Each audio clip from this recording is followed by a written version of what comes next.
Shalom, shalom, selamat pagi, selamat hari Minggu. Kuduskanlah hari Sabat. Amin, amin. Baik Bapak Ibu yang dikasihi Tuhan, kita kembali mendengarkan kabar baik dari Tuhan Yesus. Namun sebelumnya kita berdoa terlebih dahulu. Kita tundukkan kepala, kita tenangkan hati kita berdoa. Mari kita berdoa. Di dalam nama Bapa, Putra, dan Roh Kudus, di dalam nama Tuhan Yesus Kristus, kami percaya Tuhan sudah hadir. Umat-Mu memuji, Umat-Mu menyembah, Umat-Mu berdoa. Di mana dua orang berkumpul dalam nama-Mu, maka Tuhan hadir. Bapakku yang baik dan luar biasa. Hadirat-Mu membuat perbedaan, yang sakit disembuhkan, yang terluka dipulihkan, yang sakit sembuh di dalam nama Tuhan Yesus. Tuhan, kami siap mendengarkan sabda-Mu, berbicaralah, kami buka hati kami kepadamu, berkata-katalah, kami rindu semakin dekat dengan Engkau, kami rindu semakin cinta dengan Engkau, karena Engkau lebih dahulu mengasihi kami.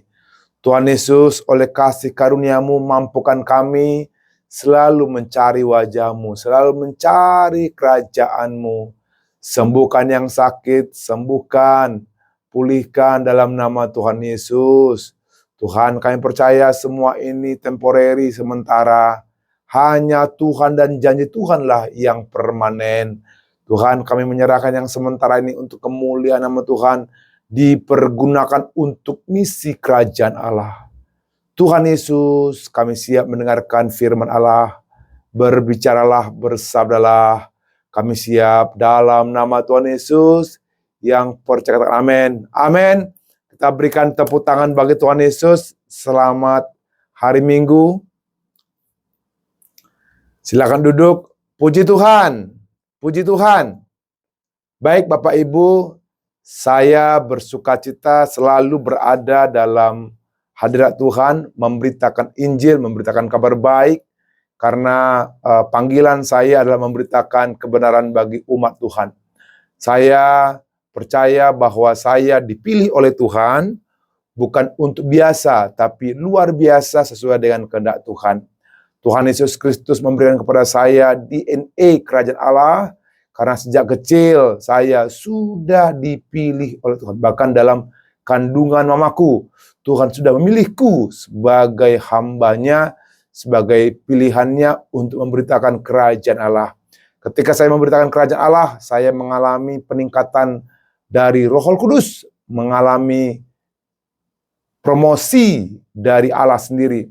Bukan karena kuat dan gagah, bukan karena keuangan, tapi karena Tuhan memberikan track ataupun jalur ataupun langkah yang ditetapkan bagi orang-orang yang mencari Tuhan. Saya juga berdoa seluruh jemaat Tuhan di sini, mari serahkanlah langkahmu kepada Tuhan sehingga setiap langkah-langkahmu ditetapkan oleh Tuhan.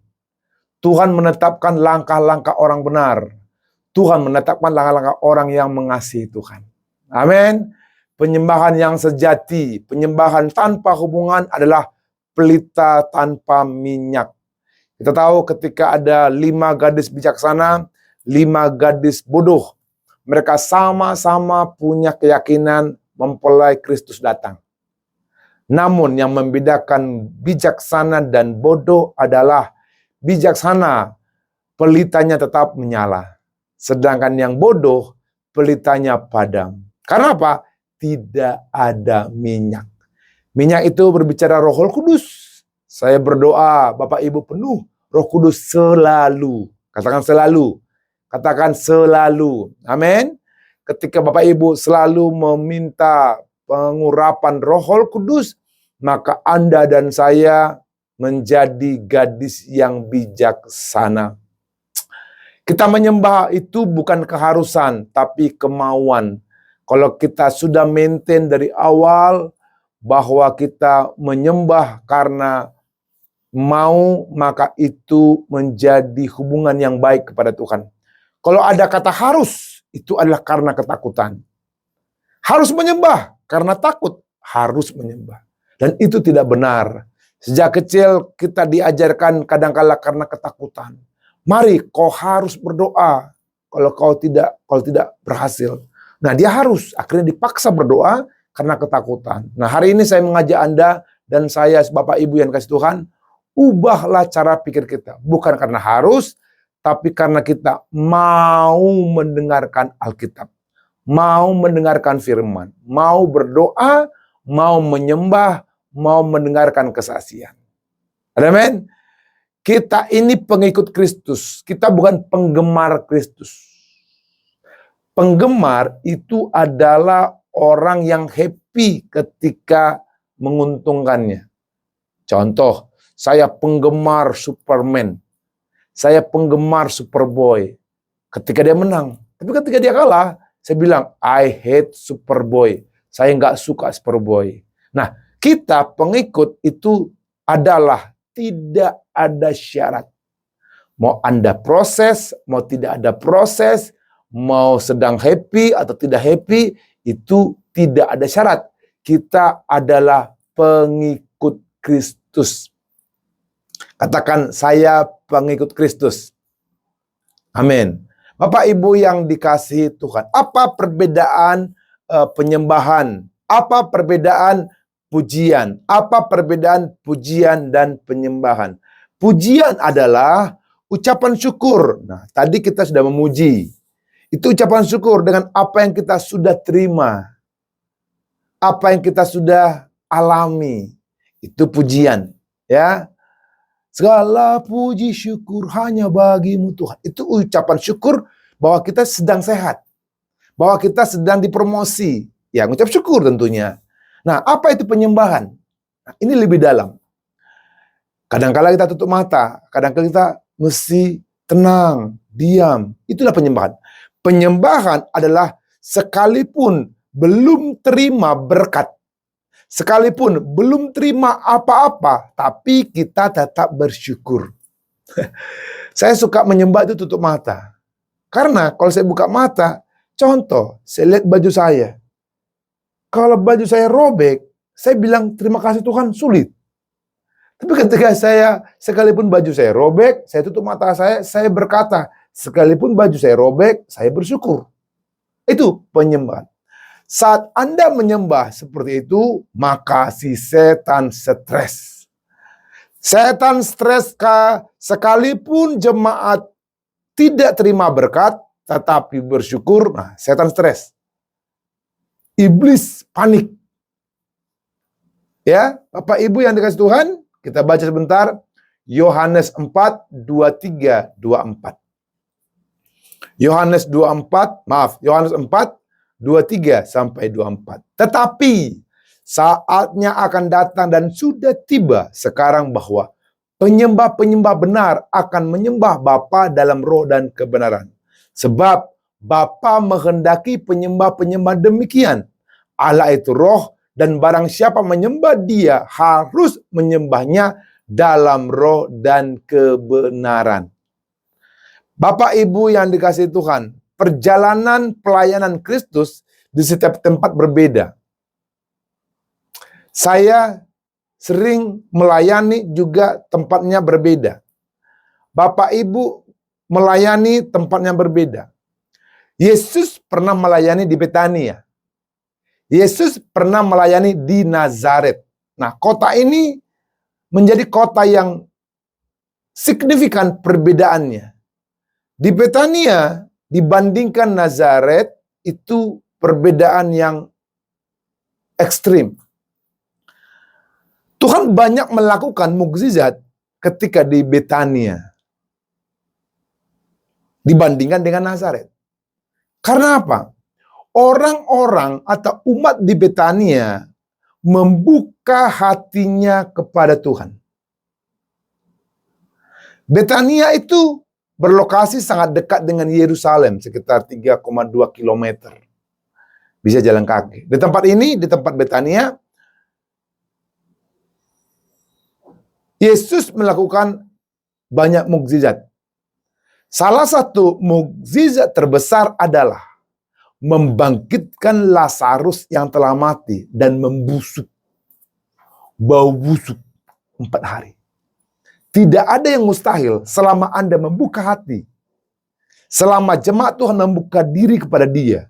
Sekalipun udah busuk, bahkan mati hubunganmu. Selama Anda terbuka total pada Tuhan, disitulah terjadi keajaiban yang luar biasa. Yang percaya kata amin. Ketika Anda terbuka, maka Yesus membangkitkan Lazarus yang sudah busuk. Dulu belum ada formalin, ya, belum ada es, belum ada selotip. Tapi 4 hari bau Lazarus sudah kemana-mana, apalagi dibuka. Tapi Yesus dapat melakukan miracle, mukjizat, keajaiban kepada umat di Betania karena buka hati. Bandingkan dengan Nazaret. Nazaret itu kampungnya Yesus. Kelahiran Yesus. Dibesarkan di Galilea. Tapi karena ketidakpercayaan, mereka tahu, aku tahu dia anak Yusuf. Aku tahu dia mengkelereng dulu. Aku tahu dia main layang-layang. Aku tahu dia main peta umpet. Warga situ nganggap biasa. Sehingga mereka tertutup. Dan buktinya, karena umat ini tertutup, Nazaret tertutup, anggap biasa saja, Yesus tidak dapat mengadakan satu mukjizat pun di sana. Yang pernah ada menyembuhkan orang flu, yang sakit flu, yang demam aja. Karena apa? Perbedaan hati. Hari ini saya mengajak Bapak Ibu, penyembahan sejati dimulai dari hati. Start from your heart. Di mana? Di sini. Anda boleh pakai jas, Anda boleh pakai baju batik, Anda boleh pakai baju warna-warni. Tidak menentukan mukjizat. Tidak menentukan keajaiban. Yang menentukan keajaiban dalam dirimu adalah roham. Katakan roham. Katakan hatiku. Katakan hatiku. Kita berikan tepuk tangan bagi Tuhan Yesus. Satu statement dikatakan, maka Maria mengambil setengah kati minyak narwastu murni yang mahal harganya. Lalu meminyaki kaki Yesus dan menyekanya dengan rambutnya, dan bau minyak semerbak di seluruh rumah itu. Ini cerita tentang Maria, yaitu saudaranya Lazarus, yang mengalami story sejarah yang luar biasa. Dia mau berkorban. Definisi berkorban itu luar biasa. Dia mau berkorban untuk Yesus. Disitulah awalnya. Yohanes 12, 3-8 saya baca untuk Anda. Yohanes 12, ya, Yohanes 12 ayat 3-8. Maka Maria mengambil setengah kati minyak narwastu murni yang mahal harganya. Lalu meminyaki kaki Yesus dan menyekanya dengan rambutnya. Dan bau minyak semerbak di seluruh rumah itu. Tapi Yudas Iskariot, seorang dari murid-murid Yesus yang akan segera menyerahkan dia, berkata, mengapa minyak narwastu itu tidak dijual 300 dinar? Dan uangnya diberikan kepada orang-orang miskin. Hal itu dikatakannya bukan karena ia memperhatikan nasib orang-orang miskin. Melainkan karena ia adalah seorang pencuri. Ia sering mengambil uang yang disimpan dalam kas yang dipegangnya. Maka kata Yesus, biarkanlah dia melakukan hal ini mengingat hari penguburanku.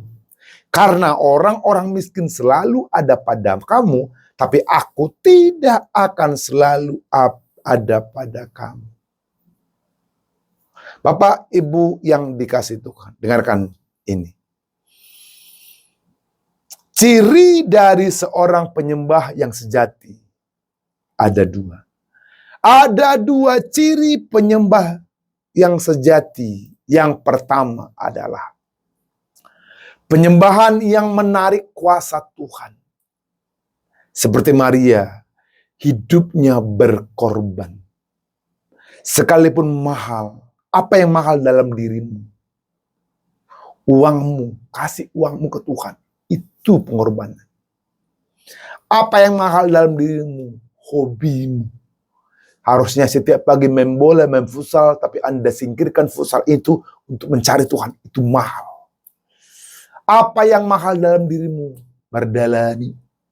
Mungkin Anda ingin hari Minggu berjalan-jalan wisata ke mall Ria, tapi itu Anda korbankan ke Tuhan.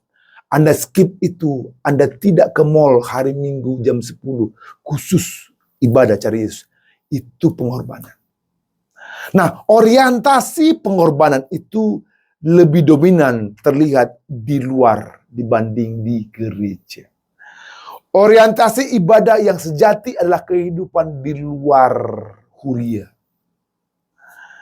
Di luar gereja, di kehidupan sehari-hari. Nah, Alkitab memberikan contoh Lukas 10 ayat 30 sampai 37 perihal mengenai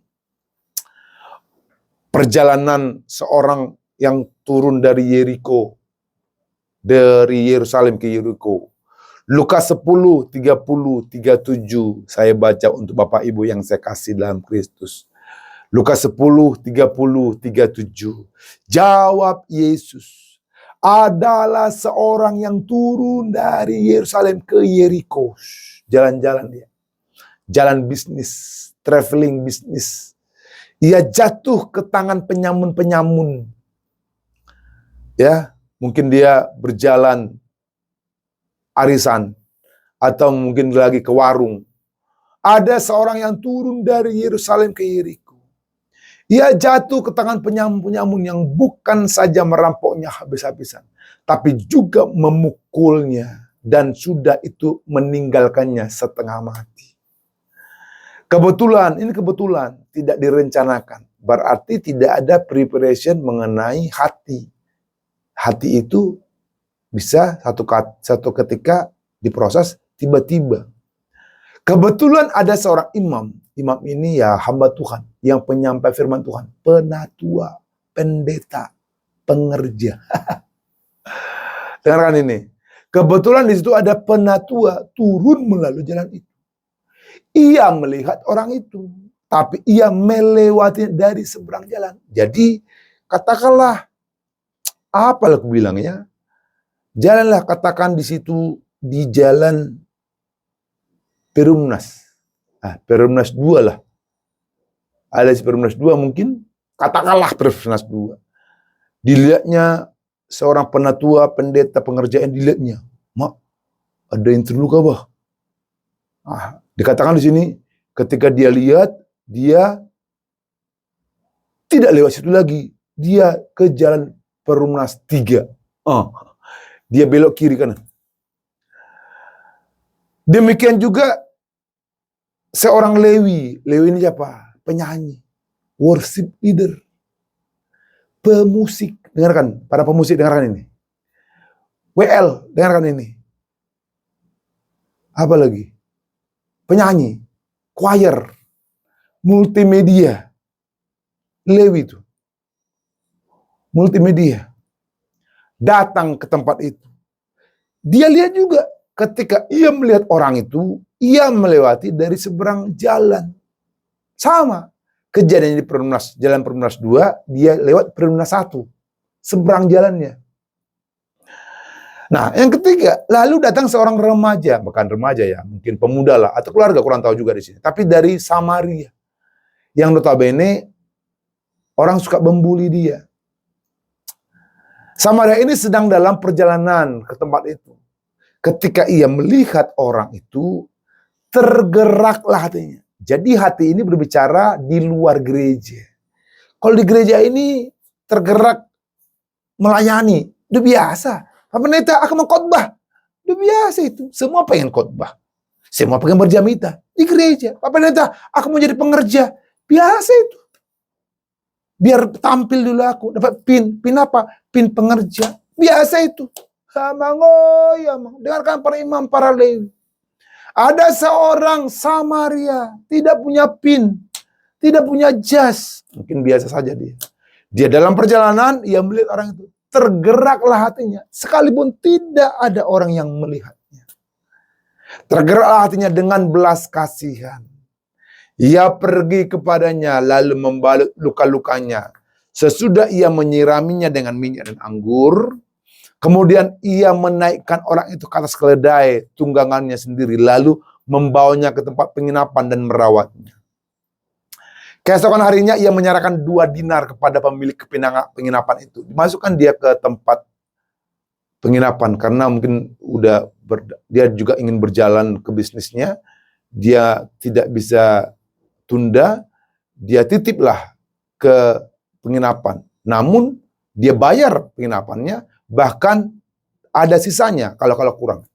Katanya, rawatlah dia dan jika kau belanjakan lebih dari ini, aku akan menggantinya waktu aku kembali. Siapakah ini? Pertanyaan Yesus kepada pendeta, penatua, pelayan, WL, dan jemaat dan Samaria. Siapakah di antara ketiga orang ini menurut pendapatmu adalah sesama manusia dari orang yang jatuh ke tangan penyamun itu? Ayat 37. Jawab orang itu, orang yang telah menunjukkan belas kasihan kepadanya. Kata Yesus kepadanya, pergilah dan perbuatlah demikian. Bapak, Ibu yang saya kasih dalam Tuhan Yesus, perbuatan orang Samaria ini menggambarkan pengorbanan yang tulus dalam hal keuangan, dalam hal yang paling berharga dalam dia. Hartanya, resiko kesehatan, resiko keamanan. Banyak waktu untuk menunjukkan kasih, perhatian yang sungguh-sungguh. Saya berdoa, mari kita berkorban dari hati kita paling dalam. Anda lihat kursi sebagian masih berbeda-beda. Ada yang merah, ada yang hijau, ada yang biru. Mari bergeraklah. Beli kursi merah biar sama. Tergerak mungkin tidak ada baterai mic. Jangan sebentar telepon Pak Huta Barat. Udah tergeraklah. Ambil dari gajimu. Beli baterai. Itu namanya berkorban. Atau mungkin di situ ada sampah di gereja. Jangan tunggu muda-mudi ambil sampah. Kau itu muda-mudi, kerjamu itu. Bersihkan itu. Ambil sampah itu. Buang ke tong sampah. Itu hal-hal kecil. Ada air minum. Air minum udah mulai habis nih. Gimana nih? Kau teleponlah Pak Suheri. Mana Pak Suheri? Minum habis. Udah, ambil minum itu. Beli 1 galon, 2 galon. Berapa? 10.000, 20.000. Itu namanya berkorban. Atau mungkin jemaat melihat para choir, para penari, dancer sedang menari. Mak, riba bajunya. Mungkin riba pas gerakannya luar biasa. Bukan diejek sama ngoyam. Udah bila perlu. Adik-adik pulang gereja. Kebawa dulu kalian ke ini ya. Ke pasar. Ngapain? Belilah baju tarian kalian. Biar nggak robek. Nah itu berkorban. Itulah penyembahan yang sejati. Ada amin? Kita berikan tepuk tangan bagi Tuhan Yesus. Mazmur 126 ayat 5. Orang-orang yang menabur dengan mencucurkan air mata akan menuai dengan sorak-sorai. Orang yang menabur, mencucurkan air mata karena berharga sekali. Bukan sisa-sisa dari berkat itu. Tapi yang mahal dari dirinya, dia korbankan kepada Tuhan. Mari belajar menarik perhatian Tuhan dengan berkorban. Ketika Anda berkorban, itu menarik perhatian sorga. Habel berkorban dengan hati. Kedua, ciri penyembahan yang sejati yang kedua adalah penyembahan yang sejati selalu menghadapi tantangan. Ya, tantangan keuangan, tantangan omongan, tantangan proses, tantangan dari setan. Banyak sekali. Iblis tidak suka dengan orang yang diurapi. Dia akan goncang saudara, dari saudaramu, dari tetanggamu, dari orang yang paling kau kasih akan digoncangkan. Iblis itu seperti itu. Sehingga tantangan semakin besar akan dihadapi oleh orang yang semakin dekat dengan Tuhan. Dengarkan ini para penatua, dengarkan ini para pelayan Tuhan dan pengerjaan jemaat Tuhan. Semakin Anda cinta Yesus, semakin banyak tantangan. Banyak kali. Katakanlah, Inata mau ke gereja, langsung dewe amata. Oh itu dia ho. Langsung, padahal mau ke gereja. Nah tantangan kan? Meruau tuh dia terus. Ngapain ke gereja terus? Tantangan. 2 Timotius 3 ayat 12, demikian firman Tuhan. 2 Timotius 3:12. Mengapa setiap orang yang mau hidup beribadah dalam Kristus Yesus akan menderita aniaya? Tantangan akan membuat kita semakin kuat. Tantangan akan membuat kita semakin kuat dan naik level yang lebih tinggi. Jangan khawatir karena iblis gentar terhadap penyembah yang benar. Sekalipun ada tantangan, maju terus. Maju terus. If you can dream it, then you can achieve it. Ada seorang filosof pendeta Zig Ziglar berkata, if you can dream it, then you can achieve it. Mimpikanlah apa yang kamu dapat mimpikan, maka kamu akan mendapatkannya. Kalau kamu dapat bermimpi, kalau kamu dapat berdoa, maka terimalah hasil doamu. Sebab itu, mintalah yang besar. Mintalah bangsa-bangsa. Mintalah keajaiban. Mintalah kerajaan Tuhan. Mintalah surga. Maka semua itu dipertambahkan kepadamu. Mimpikanlah produkmu terjual habis. Kalau Bapak Ibu punya produk, sekalipun banyak tantangan, mimpikanlah surga ada di rumahmu. Mimpikanlah surga di kerjaanmu. Mimpikanlah surga ada di anak-anakmu. Mimpikanlah anak-anakmu kuliah sampai sarjana, bahkan master, bahkan sampai ke negeri Cina. Ada kesaksian teman saya di kota wisata Cibubur, Jawa Barat, marga Banuera, ya, Banuera. Dia ini juga seorang pendeta. Dia bukan orang kaya, tapi dia punya doa yang kaya. Apa yang saya bilang? Doa yang kaya. Dia berani berdoa, Tuhan, aku menyembahmu. Aku berdoa, anak-anakku ini jadi presiden. Anak-anakku dapat beasiswa. Anak-anakku dapat yang terbaik. Bapak Ibu yang kasih Tuhan, ketika dia tumpang tangan kepada anaknya dengarkan apa yang bapaknya doakan. Dan anaknya, zaman-zaman sekarang, dia tidak diam saja. Dia searching, dia cari di Google. Apa itu beasiswa? Sejak tamat SMP mau SMA, dia cari beasiswa. Dan ada anaknya udah 3 atau 4. Keempat-empatnya semua beasiswa. Ada di UI, Universitas Indonesia. Jurusan matematika. Ngeri-ngeri kali. Jurusan Jawa. Beasiswa. Ada di kampus swasta, beasiswa juga. Ada, dia cari. Nah, orang tuanya heran. Padahal bukan dia yang mencari beasiswa. Anak ini karena dia dengar bapaknya berdoanya besar, doanya tinggi, dia punya responsibel, tanggung jawab. Bapak aku berdoa, aku pun mencari yang besar.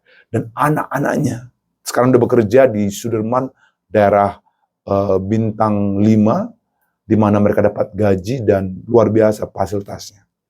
Nah, saya berdoa untuk saudara, orang tua, penyembah yang sejati adalah mengenal Bapaknya. Do you know your God? Do you know your Lord? Do you know who is Jesus? Apakah Anda percaya siapa Yesus? Ketika Anda percaya Yesus, Anda menjadi penyembah yang sejati. Hubunganmu dengan Tuhan menentukan kepercayaan saudara. Berapa percaya saudara bahwa impian Anda didengar oleh Tuhan? Itu penyembahan yang sejati. I believe my God.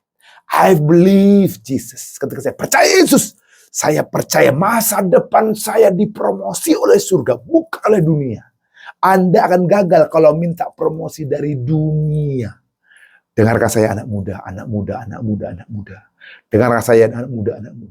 Minta promosi dari surga. Gimana caranya? Menjadi penyembah yang sejati.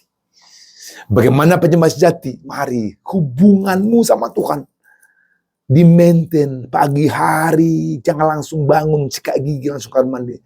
Mari bangun lebih awal, berdoa. Tuhan, aku menyembah. Kemudian belajar berkorban. Paten kali. Berkorban. Jangan holit-holit. Kau holit, maka Tuhan pun holit. Bagi kamu, ingat, kalau pelit karena kikir tidak ada di sorga. Amang oi, amang. Katakan sama-sama, kita bilang, amang oi, amang. Bilang sebelah kanan, jangan kikir ya. Bilang sebelah kiri, traktir makan siang ya. Kemarin waktu ada yang pembicara di hari Pentakosta, ya kan, 10 malam ada pembicara kita pernah tua. Saya beri walaupun ya hari ke-50 ya 50.000. Saya transfer. Hampir semua saya transfer. Karena apa? Saya tahu berkorban. Di Jakarta juga, ya saya ketemu orang korban, kasih aja berkat. Karena saya tahu di surga tidak ada yang kikir. If you can dream it, then you can achieve it. Mimpikanlah anak-anakmu kuliah sampai ke Malaysia. Sekalipun banyak tantangan, tetaplah hadapi. Berhenti menyalahkan masa lalu. Berhenti menyalahkan orang tua. Orang tuaku orang miskin, gak ada uangnya Pak Pendeta. Berhenti menyalahkan engkau ada di Rumbai atau di Riau. Dimanapun kau berada, kalau saudara bibit unggul, dimanapun diletakkan pasti bertumbuhnya itu. Cobalah untuk menerima dan memahami bahwa Ia telah menjadikanmu pribadi yang lebih kuat. Yesus memberikan Anda proses untuk Anda lebih kuat. Jangan pernah menyerah. Ada laguan, jangan menyerah. Nah itulah kurang lebih lah itu. Never give up. Katakan never give up. Sama-sama. Never give up. Sekali lagi. Never give up. Kita berikan tepuk tangan bagi Tuhan Yesus. Jika Tuhan belum menjawab doamu, percaya saja. Tuhan punya rencana yang lebih baik untuk hidupmu. Lakukan yang dapat kamu lakukan hari ini, sehingga besok kamu dapat melakukan yang tak dapat kamu lakukan hari ini. Kesimpulan, ya, ada 2 ciri seorang penyembah yang sejati. Ada 2 ciri seorang penyembah yang sejati. Yang pertama, penyembahan yang menarik kuasa Tuhan. Penyembahan yang penuh pengorbanan. Dan ini lebih sering ada di luar ibadah. Di gereja kita masih bisa pakai topeng. Masih bisa pakai image. Di luar gereja akan kelihatan aslinya. Ciri yang kedua, penyembahan yang sejati selalu menghadapi tantangan. Tapi apapun tantangan itu, tetap Anda pray until something happen. Berdoa terus, push, dorong terus. Tetap semangat, jangan pernah menyerah. If you can dream it, then you can achieve it. Jika engkau dapat memimpikannya, maka kamu akan dapat meraihnya. Sebab itu, hari ini, di minggu ini, mimpikanlah yang baik dalam hidupmu. Mimpikanlah mukjizat di keluargamu. Mimpikanlah anak-anakmu jadi kepala, jadi majikan. Mimpikanlah engkau punya rumah. Mimpikanlah engkau punya motor. Mimpikanlah engkau punya usaha. Mimpikanlah engkau punya dolar Singapura, dolar Amerika. Mimpikanlah engkau punya mobil. Dalam nama Tuhan Yesus. Amin. Kita berikan tepuk tangan bagi Tuhan Yesus. Doa saya, jadilah penyembah-penyembah yang sejati. Doa pagi, doa malam, baca firman. Saya suka baca firman, sehingga saya meminta juga seluruh jemaat Tuhan. Biasakan ini menjadi budaya hari-harimu. Bukan karena keharusan, tapi Anda mau membaca Alkitab. Ada amin? Kita berikan tepuk tangan bagi Tuhan Yesus. Haleluya.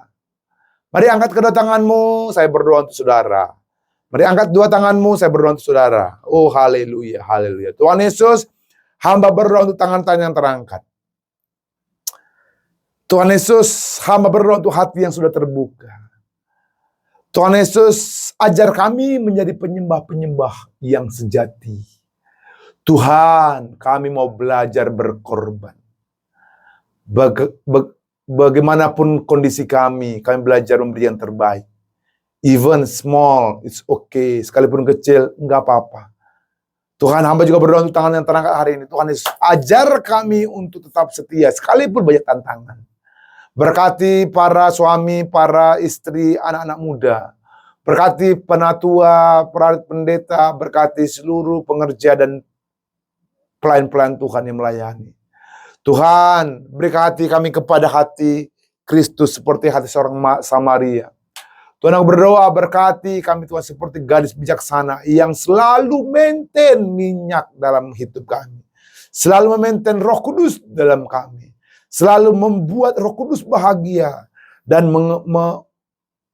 membatalkan segala kemalasan-kemalasan dalam hidup kami. Aku berdoa sekarang juga Tuhan Yesus, berkati seluruh jemaat Tuhan. Saya rindu jemaat Tuhan ikut doa saya. Seluruh jemaat Tuhan ikut doa saya. Dalam nama Tuhan Yesus, sama-sama. Dalam nama Tuhan Yesus, aku menerima roh doa. Aku menerima roh penyembahan. Aku menerima roh berkorban. Aku menerima kasih karunia dari Tuhan Yesus. Hari ini, saat ini, dalam nama Tuhan Yesus, aku berdoa, mampukan aku melakukan firman, melakukan iman, melakukan pengorbanan. Mampukan aku oleh kuasa Roh Kudus, oleh kuasa surga, demi nama Tuhan Yesus. Demi nama Tuhan Yesus. Amin. Kita berikan tepuk tangan bagi Tuhan Yesus. Haleluya. Mari Bapak Ibu, praktekkanlah. Praktekkanlah. Amin. Tuhan Yesus berkati. Shalom.